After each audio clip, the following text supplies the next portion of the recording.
These two valves are the same. Both parts are cleaned in the same way. Just check that they are elastic. Next, remove the spray gun.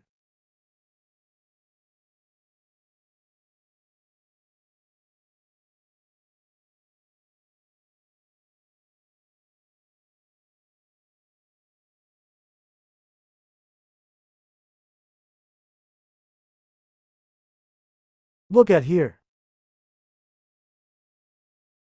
If it's clean, you don't need to clean it. If it is not clean, soak it in the detergent to clean it. Just blow dry. This is called a mixing room. These two small holes feed and discharge from the nozzle of the gun. Unscrew it. If the circuit cannot be unscrewed, just use a wrench.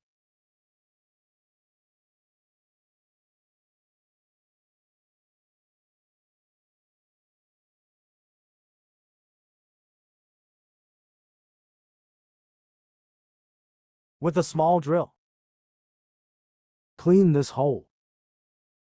There's a filter in here that needs to be cleared. If the nozzle of the gun is dirty, use a drill to unclog it. After unclogging, blow air into the hole when both sides are ventilated. Just install it again. This is the procedure for cleaning the spray gun. Now let's install. Twist one turn, tighten. Make sure the two small holes are on the left and right sides. Install gun tip.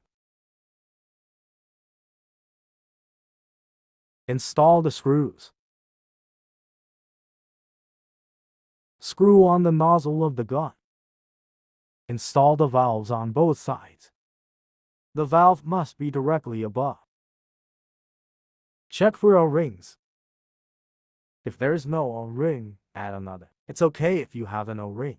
As long as it is a gun nozzle soaked in cleaning agent, the O-ring on the nozzle needs to be replaced.